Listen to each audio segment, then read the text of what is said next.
Good morning, everybody. This is Tara Brown. I'm with the Henry County Water Authority and on the Public Education Committee here with GAWP. And I've got with me Amy Warnock. Hi, I'm Amy Warnock. I am with Fulton County Public Works, and I am the current Vice Chair of the Public Education Committee. So what we're going to do today is go through some of the changes that we've made to the Public Education Awards process. Most of you are involved in the public education sector of your water utility. So this is not new to anyone, but it's just the way that we have organized everything starting last year, actually. And we thought this would be a good way to share our new application process. So hopefully you guys get something out of this. If you have questions at any time, please use the text feature to submit questions, and we'll be taking those. If we see that we're going to answer it later on, we may hold off on answering it, but if it's something we can answer right then, we will. So why public education? Again, you guys work in public education. You know we're engaging our citizens, creating opportunities for interactions with customers, teaching young people about what we do and how we provide safe resources for them, and then building contacts and platforms to spread the message about what we do for the community through our utilities. So previously, I mentioned the changes. Previously, we had a single winner type program, a Program of the Year award, but beginning in 2017, we moved to a Program of Excellence award. If you don't mind, could you hit *6 on your phone or mute your phone so we're recording this session, and so any background noise is going to be recorded. So if you would please mute your phone. Thank you.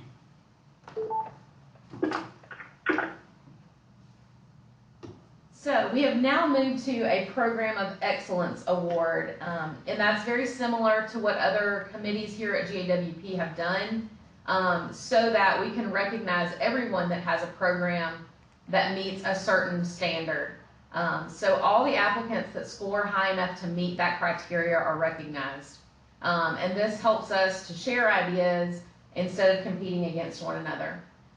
So we're going to go through the detailed spreadsheet for submissions and any of the requiring documents, the supporting documents that you guys are going to submit. So why did we make the changes? Again, it encourages you and us to improve upon our own programs every year. So this criteria serves as a guideline to build a public education program of excellence. It provides less subjectivity in the award submissions. It puts out a lot of detail so that you know exactly what we're looking for. And it opens up opportunities for us to collaborate with one another rather than competing with each other, like I mentioned.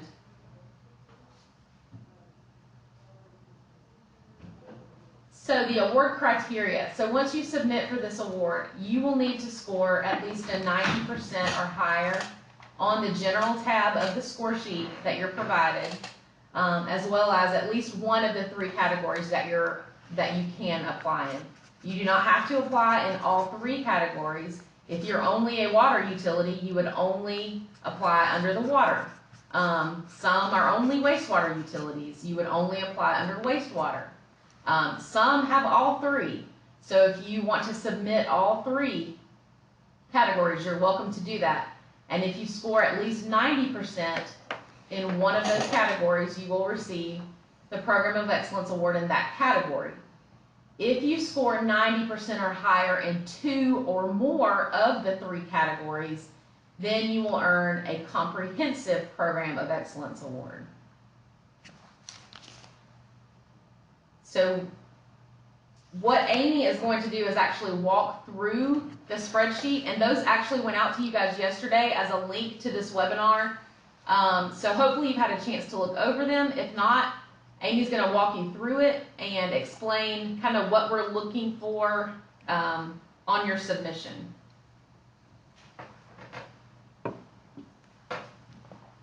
Okay, so we are going to start start by pulling up our submission form here. And you'll notice at the bottom there are several tabs, and I want to point out right away before you hang up the phone and run away, I understand that when you pull this up for the first time it looks a little bit daunting.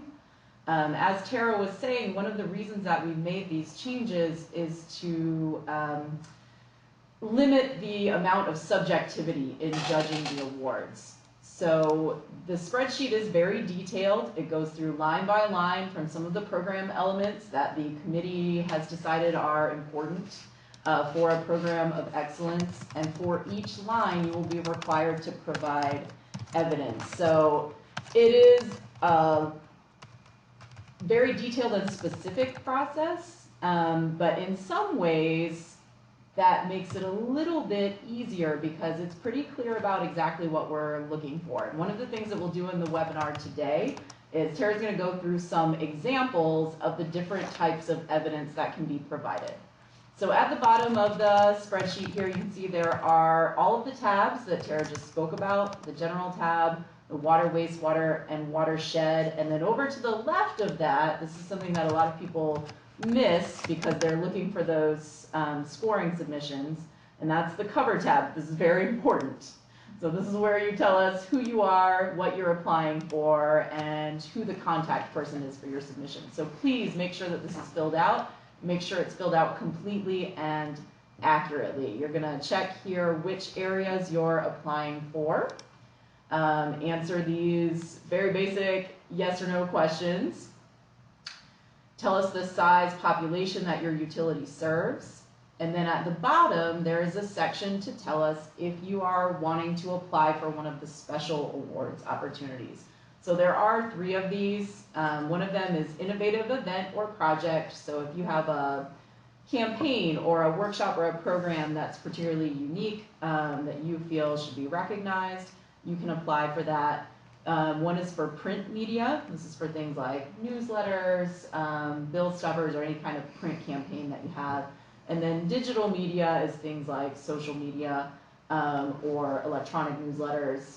You can apply for those. Your website, you can apply for those here.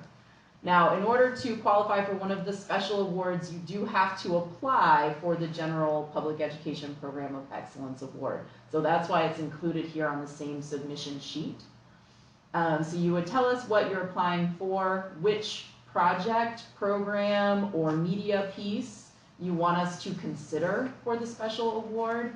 And then to the right of that, we need you to tell us which document that evidence can be found in and where in the document we can find it. And we'll go over this a little bit more later when we look at some of those examples.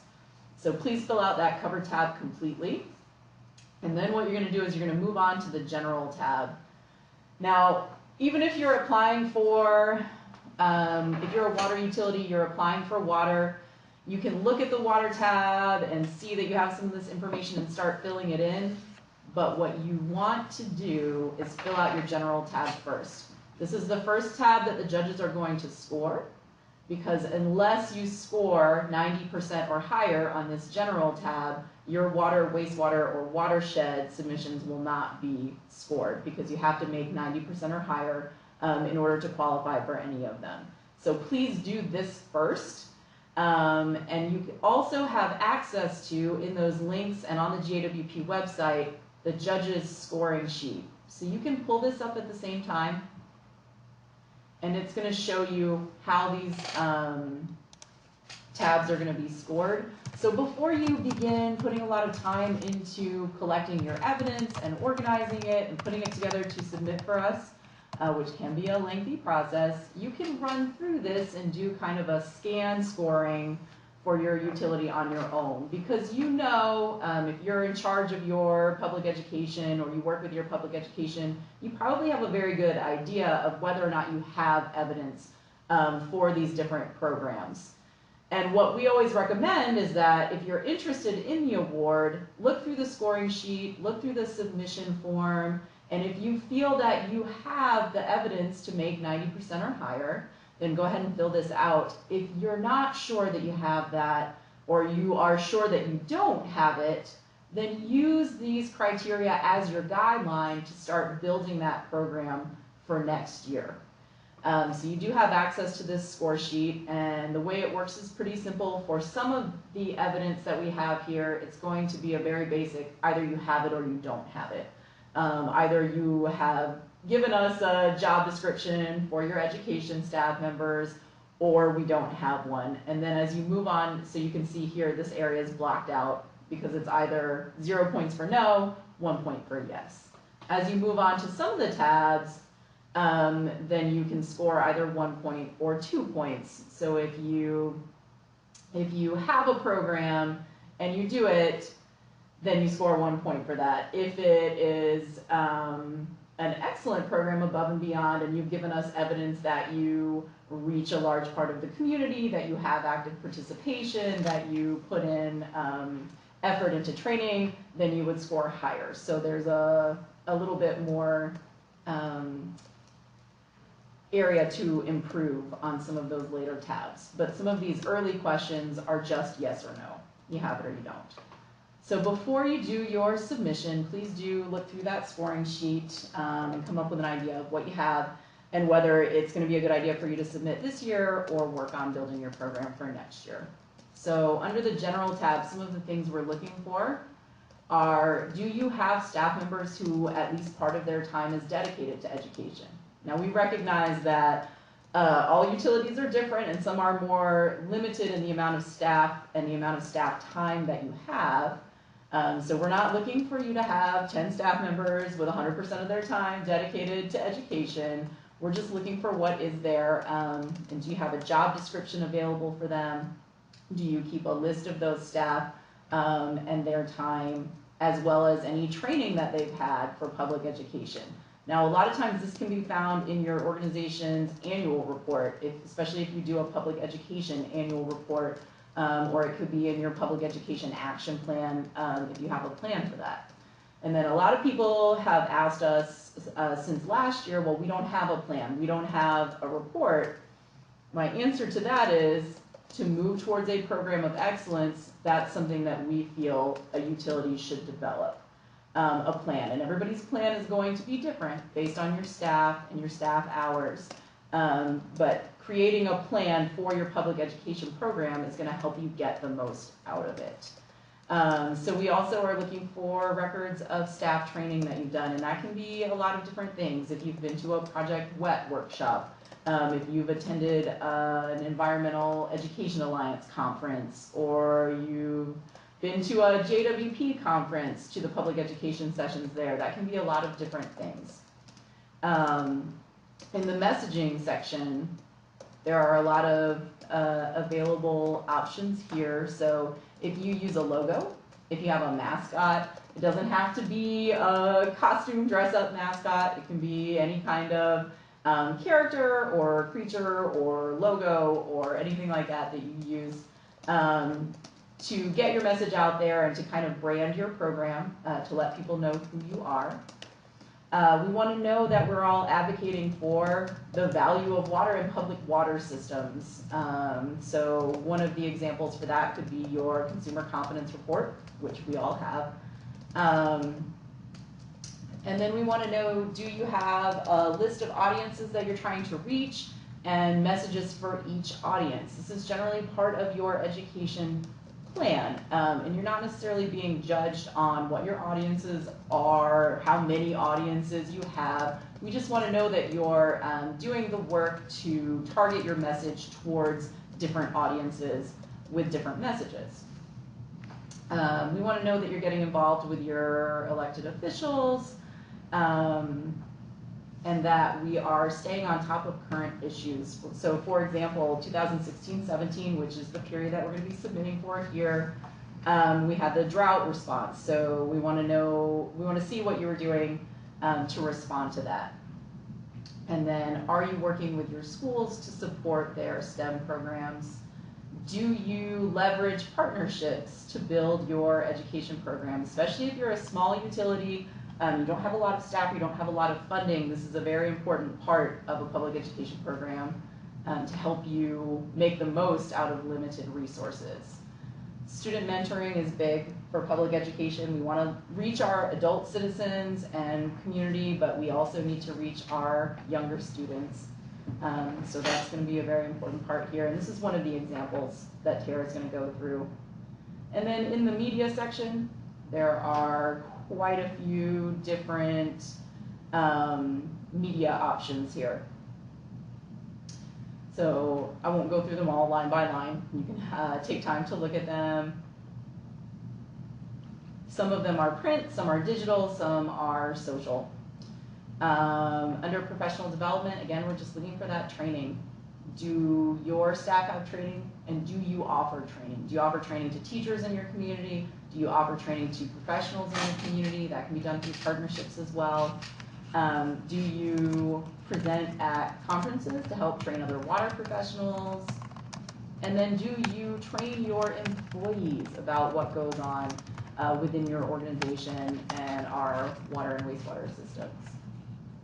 So this section here, the special resources section, these are things that if you have them, you can add in. And if you don't have them, this section will not be counted against you. And again, this is because we know that some utilities are going to have more resources and things like facilities that others will not have. So these are all things that won't count against you, but that we feel do show a level of excellence that we should all strive for within our needs. So the first one here is something that's very easy. It's mandated reporter training. If you go into schools, it's recommended that all the staff who do that do this mandated reporter training. It's free. And another thing I want to point out too is that throughout the submission form here, you'll see a few little resources noted. So this website here is where you can go to do the free training. We'll also provide websites to get you involved with Rivers Alive, to help with cleanups and things like that.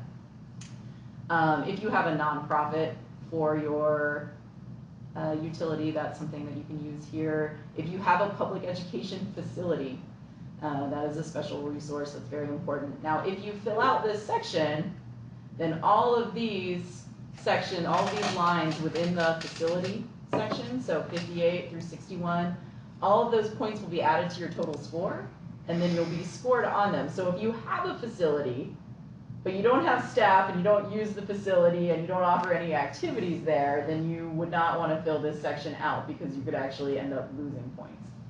And then if you have animals that you can use in your programs, which a few of our utilities are fortunate enough to have.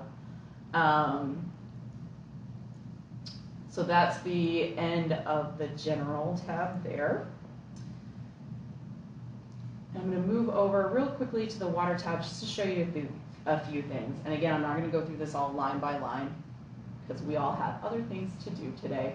But the headings here will show you these are just categories that we feel are important to be included in a program of excellence. So do you offer programs to your schools?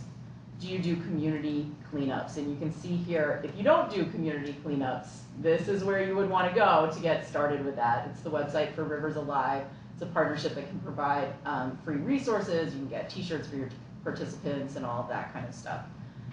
Community workshops. So there's a lot of possibilities here. If you do rain barrel workshops, if you do conservation workshops, if you do training workshops for water quality, if you do anything like that, could be included under community workshops. Community events are presentations. If you present to homeowners associations, neighborhood associations, if you do any of those things, those could be included under community events here. Tours. If you do tours of your facility, that's what you're going to do in this section here. And then Special Promotions Week, we actually list several examples here because there are quite a few things that could count in this section. For example, if you do a big Fix a Leak Week campaign or National Drinking Water Week, you could include that here. And the way this works, if you do several campaigns throughout the year, so if you do, for example, if you're a WaterSense partner and you do Fix a Leak Week every year, you're also going to do the Build a Better Bathroom campaign, Shower Better Month, things like that. What you would do is pick one of those special promotions and and I would say the one that you do the best with, and you're gonna fill out this section here and let us know which one you're doing. So if it's Fix a Leak Week, you can put that in here. And then down at the bottom of each tab, there is a section for additional programs. So if you do other campaigns, you want to do your Shower Better Month campaign here, you can add those in. Now, just like we were talking about with the facility section of the special resources, before you fill this out for an additional program, make sure that you're going to score highly for that program. Because once you fill this section out, it will be added into your total points and scored with the rest of your spreadsheet. So if you list a program here and then we don't have any evidence of implementation or that you promoted it, you could actually end up doing yourself a disservice with that. So that's special promotions, and then water conservation here in the water tab. Let's see. Now, we have had questions in the past about programs that meet both, because we all know that water quality, water conservation, they're not separate issues. They're tied pretty closely together. So we often do community events or workshops that cover both. So we've had questions about that. Can you include them on both sections? And the answer that we've come to is yes, you can, but you must provide evidence that they adequately cover both topics. So for example, if you have a huge Fix a Leak Week event and festival, and during that festival you have a brochure out on your table about septic tank maintenance, then that would not count for water and wastewater watershed. But if you have a community program where you bring folks in to visit both your water treatment plant and your wastewater plant, and you're covering all of those topics, you're covering water conservation, you're also covering fog and things like that, then that could count in both tabs. You could use that program for both tabs, and just make sure that you provide evidence that it should be included in both sections. And I believe I'm going to turn it back over to Tara now so she can go through a few specific examples of the submission form and the evidence that you could potentially provide for that, because there are quite a few options and we really want you guys to see that we're pretty flexible on what you can use for that.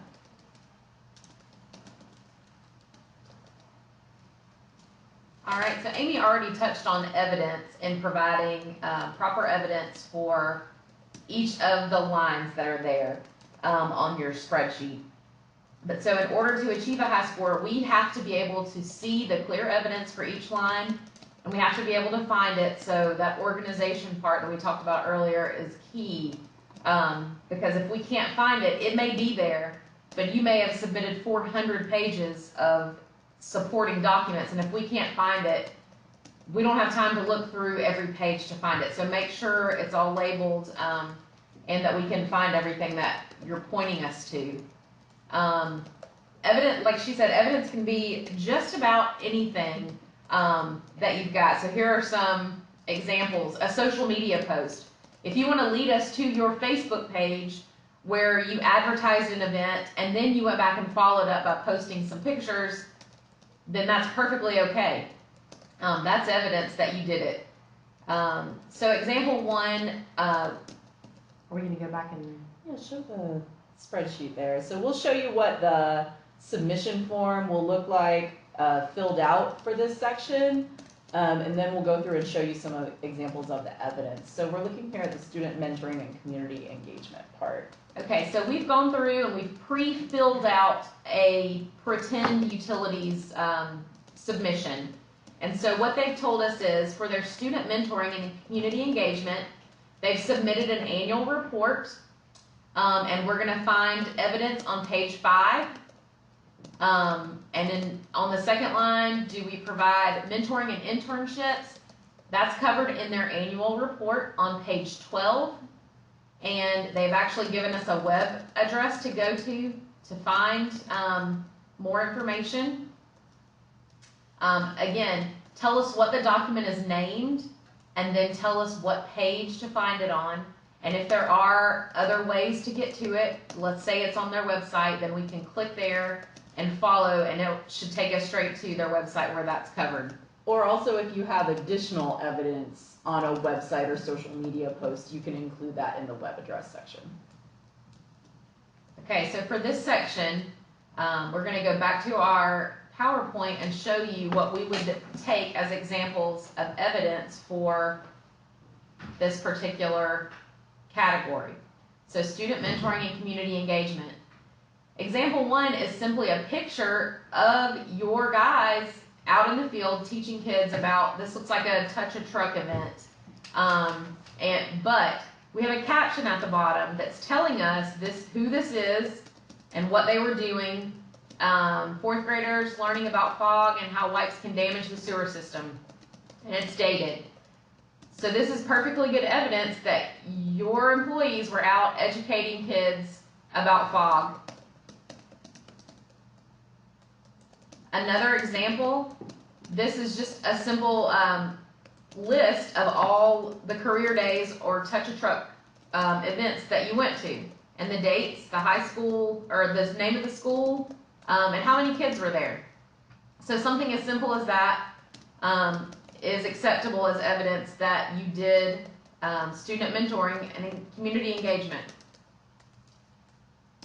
This looks like a page out of an annual report, perhaps, and at the very top, career days are covered, and there's pictures there of guys out talking to kids. So all of this is acceptable as evidence for your program. For presentations and demonstrations, this is a brochure that covers all the workshops that are available or offered by a utility. So this would be acceptable.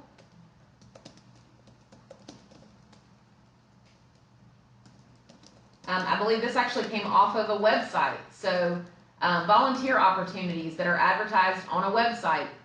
Send us the link to your website, or here somebody's cut and pasted it and submitted it.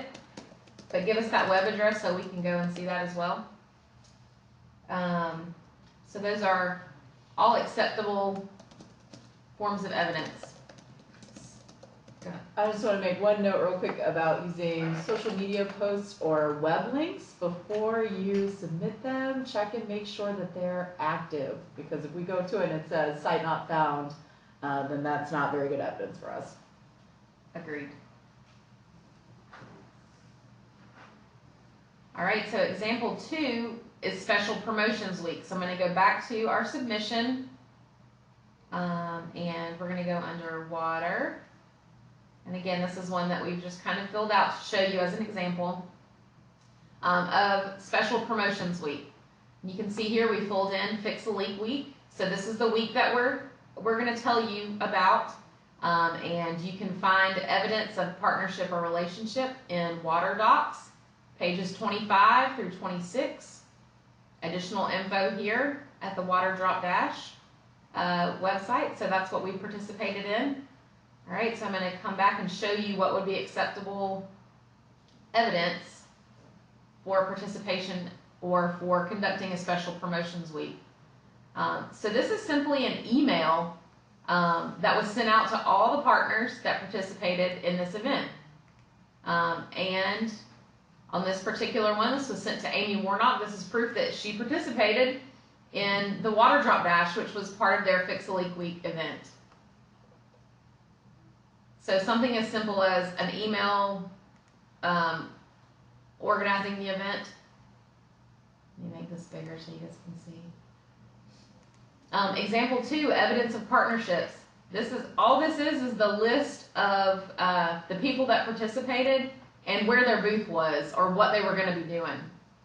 This was probably something that Amy didn't even do herself, but she had it as proof that Cobb County participated, and this is what they did, this is what they were giving away, and here they are. So as long as you kept this and you were able to submit it, then that counts as evidence of partnership with the Metro Water District and all these other utilities that work together for Fix a Leak Week. Example 2, is your staff trained to facilitate the event? This was in an annual report. So the Henry County Water Authority, we listed the employees that do public education and had what time they spent on education. They've been trained by the Public Education Committee as Project WET facilitators. They've attended Audubon Society workshops, Project WILD workshops, Environmental Education Alliance workshops. So just having proof of that and showing us where it is evidence. Now for that staff training, I'm going to point out, because in each program or each event, it's going to ask you, are your staff trained to facilitate? So if you have an annual report or a training document like this that shows the list of your staff and all the trainings that they've had, you can use that same document each time that question is asked, because this would be evidence for each one. If you have different staff doing different programs, then you may need different evidence, but if you have everybody listed in one place, then you can just link to that same document each time.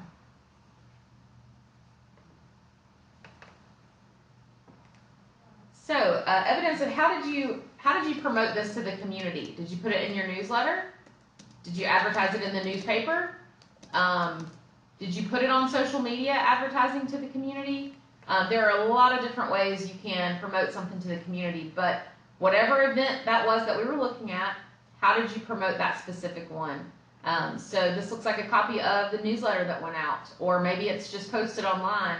And if that's the case, send us the link to the newsletter that's posted online. Pretty easy. How did you promote it? Again, promotion to the community. This is a copy of an email that went out to a group of teachers promoting Fix a Leak Week, inviting the kids to come out, get a free conservation kit. It's simply an email that was promotion to the community. So submit us a copy of that. Evidence of implementation. So what did you do? What was the follow-up? What did you do afterwards that would tell us that you actually went through with the event, or that you actually followed up? So implementation, this is a list of all the materials that were included that they gave out, and we would accept this as evidence that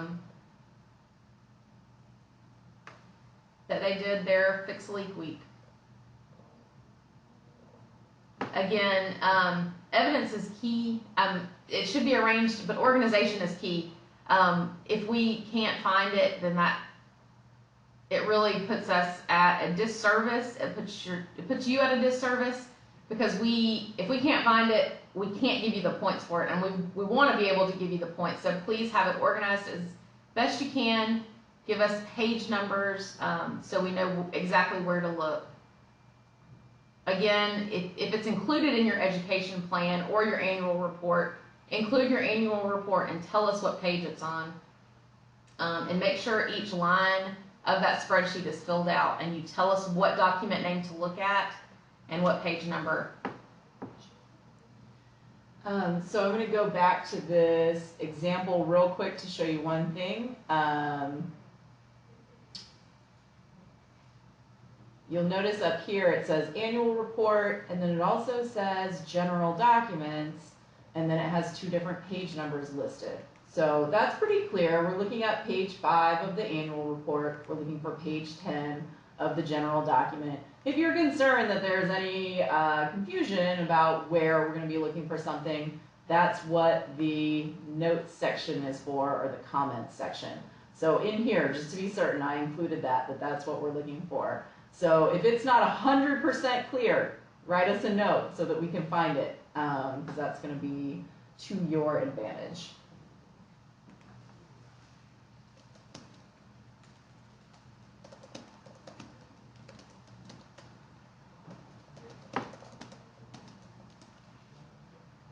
Again, if you're using a website or a social media post, put that website or that social media under the document for that line, and make sure that all the links are there and that they are active. Amy already kind of warned you about that. If it's not an active website, or if the post is gone when we get there, we can't give you the points for it. So if there's any concern about clarity, she just mentioned that, use the notes and comments section to clarify that so we know what we're looking for. And at this time, if you've got any questions, please submit them on the text feature of the webinar, and we'll be happy to try to answer those. Thank you guys for signing on this Friday morning. I hope that we've helped clarify a little bit. I'd be happy to answer any questions that you have.